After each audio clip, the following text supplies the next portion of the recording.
¿Quién dice que los villanos no pueden redimirse? En el mundo de las series existen personajes que inician siendo antagonistas o villanos de la historia, pero conforme avanza la trama logran enmendar sus errores y convertirse en una mejor versión de sí mismos. Hoy te mostramos 4 casos de arcos de redención que nos enseñaron que todos merecen una segunda oportunidad. Ven con nosotros a descubrir cómo estos personajes pasaron de ser malvados a ser amados.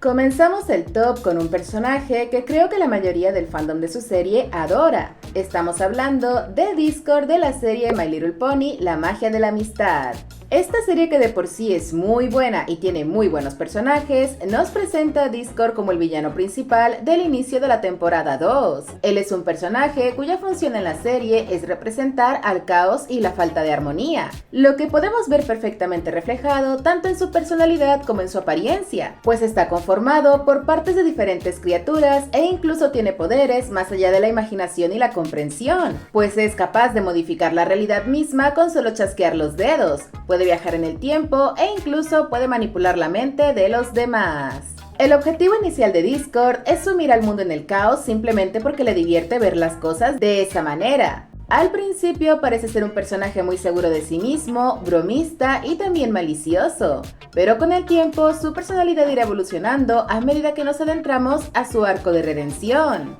En la segunda temporada, su aparición es fugaz, ya que amenaza a Equestria y es derrotado por los elementos de la armonía, convirtiéndolo en una estatua nuevamente. Sin embargo, su verdadera participación en la serie comienza en la temporada 3, cuando la princesa Celestia les pide a Twilight y a sus amigas liberarlo de su forma de estatua para intentar reformarlo, mostrándole la magia de la amistad. Es a partir de este momento que Discord comenzará a tener participación en algunos episodios de las temporadas siguientes, donde podremos ver cómo va forjando una relación estrecha con la única pony que parece estar dispuesta a creer en él, Fluttershy. Ella se convierte en su primera amiga y comienza a endulzar poco a poco su corazón, haciendo incluso que Discord declare que desde ese momento solo usará su magia para el bien.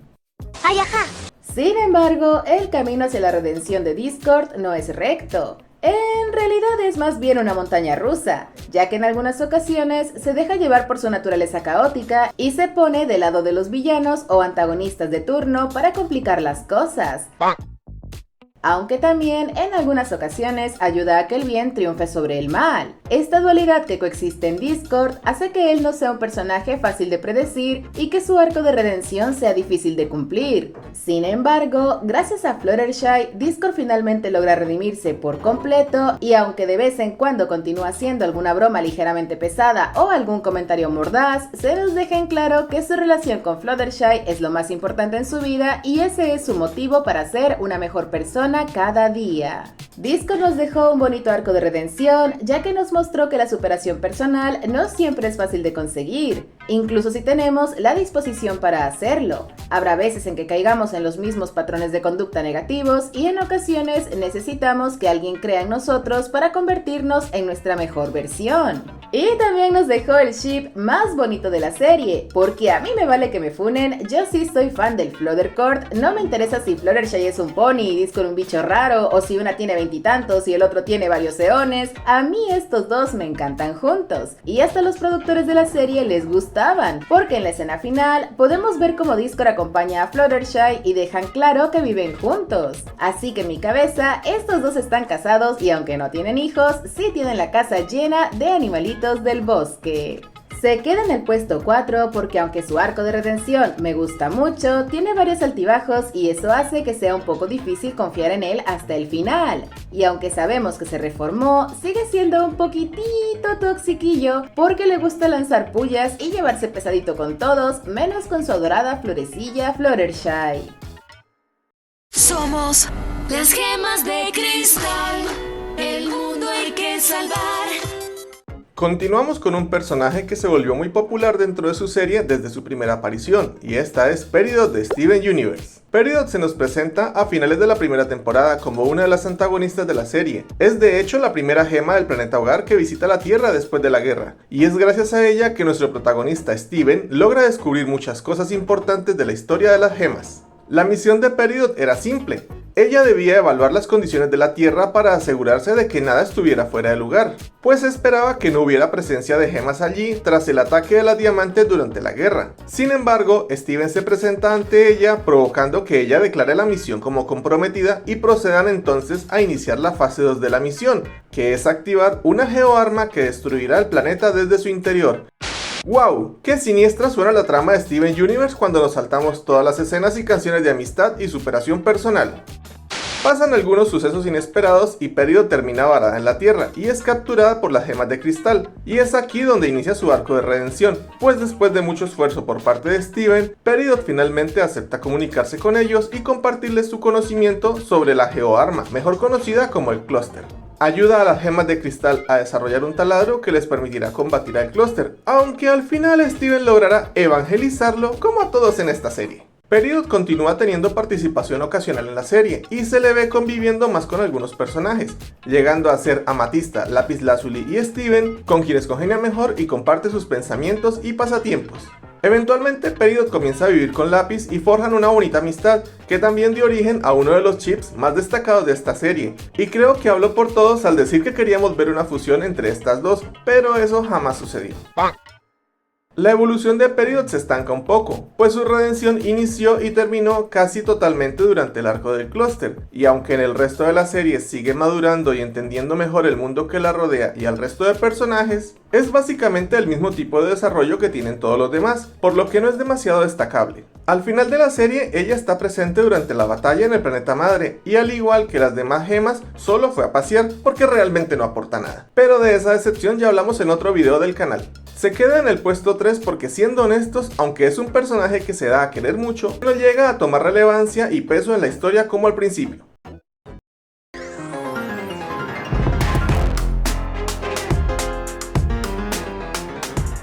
El puesto 2 se lo lleva un personaje que probablemente sea el menos conocido de todos los que veremos aquí, y se trata de Parlo Magno o Hugo de la serie Equipo y la Era de los Magnimales. Esta es una serie poco conocida pero muy buena que cuenta la historia de Equipo, una niña humana que gracias a un accidente pasó de vivir en un refugio subterráneo a tener que enfrentarse a los peligros de la superficie en una tierra que hace un par de cientos de años sufrió algún tipo de accidente por el cual la flora y fauna mutaron, convirtiéndose algunos en especies inteligentes capaces de hablar y razonar, conocidos como Moods, y otros en especies gigantescas pero conservando su comportamiento animal, conocidos como Megamoods. Hugo, nuestro villano, es uno de los pocos animales de la superficie que no mutaron durante el accidente, y por ello fue capturado y utilizado en diferentes experimentos científicos que se llevaban a cabo en uno de los refugios subterráneos con la finalidad de lograr convertirlo en un mood para descifrar cuál fue el agente mutágeno que provocó el cambio en la flora y fauna de la superficie. Y de esta manera podrían encontrar una manera de desarrollar una vacuna para poder revertir los efectos de la mutación en todas las formas de vida de la superficie para que los humanos puedan habitarla nuevamente.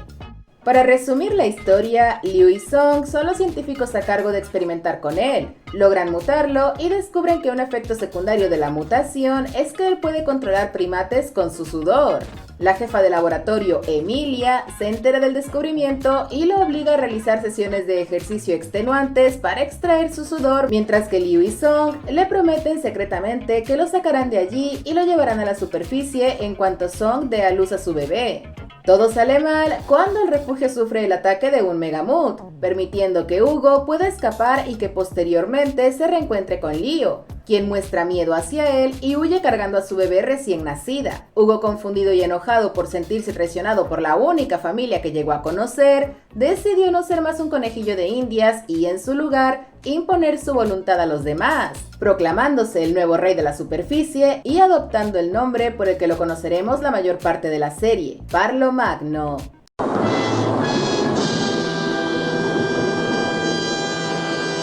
Parlo Magno se dedicó a reclutar en contra de su voluntad a varias especies de primates con los cuales creó un ejército que dedicó a buscar otras madrigueras de humanos, tanto para vengarse de ellos como para obtener esclavos que les servirían para construir su imperio. Su reinado de terror llega a su fin cuando por fin conoce a Kipo, nuestra protagonista, que resulta ser la hija de Liu Yizong y por lo tanto Hugo la considera como su hermana. Kipo le da la oportunidad de cambiar y logra tocar su corazón, pero sin ser suficiente, pues Parlo Magno una vez más elige el camino de la conquista.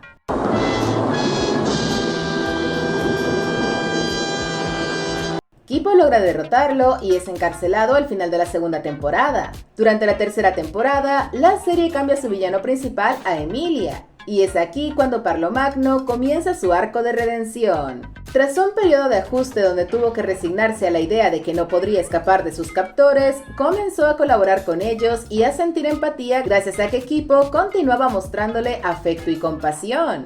Al final de la serie, Parlo Magno tiene la oportunidad de detener a Emilia en contra de los deseos de Kipo, volviendo a su comportamiento autoritarista y controlador. Sin embargo, se da cuenta de que eso traicionaría la confianza que Kipo depositó en él y por primera vez logra vencer sus impulsos y elegir el camino de la paz, tal y como deseaba su hermana.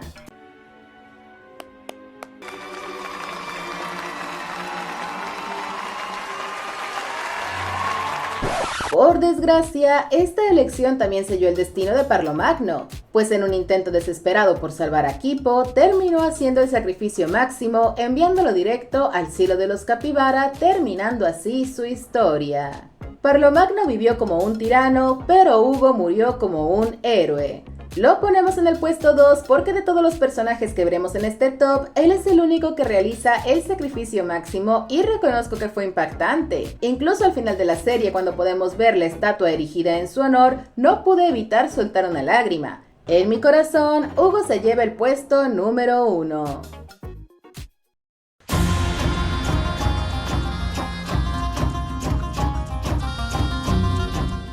Llegamos al puesto 1 de este top, y aunque es un poco predecible, no podía pertenecer a otro personaje que no fuera Zuko de Avatar: La leyenda de Aang, pues en nuestra opinión este personaje marca las pautas de lo que significa un buen arco de redención. Zuko se nos presenta desde el inicio de la serie como el príncipe de la Nación del Fuego, de carácter serio y malhumorado, quien tiene una tarea muy específica: encontrar al Avatar y capturarlo para llevarlo ante el Señor del Fuego, para restaurar su honor ante los ojos de su padre. Esto lo entendemos mejor conforme avanza la serie al descubrir que Zuko en su niñez fue una persona muy noble y amable, lo que lo hizo cometer un error que marcó su vida: cuestionar una táctica en un consejo de guerra. Este acto representaba una ofensa directa a su padre, el Señor del Fuego Ozai, y debido a esto tuvo que llevar a cabo un Agni Kai. Zuko se rehusó a combatir contra su padre, quien lo marcó para siempre, dejándole una cicatriz en el rostro y una lección: la bondad es una debilidad, y la familia real no puede tener ninguna debilidad. A pesar de vivir en el exilio, podemos ver que Zuko intenta mantenerse honorable en sus acciones,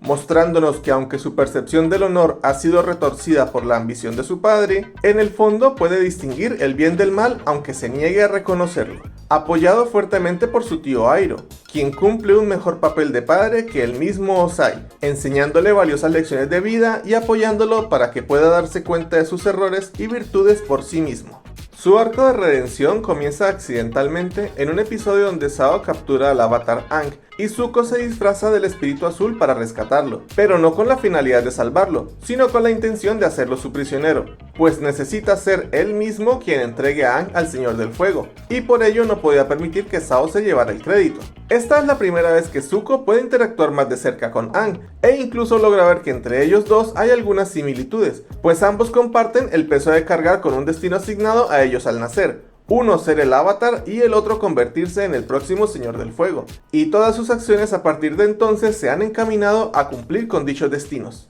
Zuko continúa aferrándose a su tarea de capturar a Aang, incluso después de que el general Sao intentara enviarlo al cielo de los capibaras en secreto, pero después de permanecer encubierto, siguió tras la pista del Avatar. Su vida dio un pequeño cambio cuando él y su tío fueron considerados traidores de la Nación del Fuego y escaparon para refugiarse en la capital del Reino Tierra, la ciudad de Ba Sing Se, llevando vidas con un bajo perfil. Y aunque por un momento Zuko llegó a creer que ambos podrían rehacer sus vidas y borrar el pasado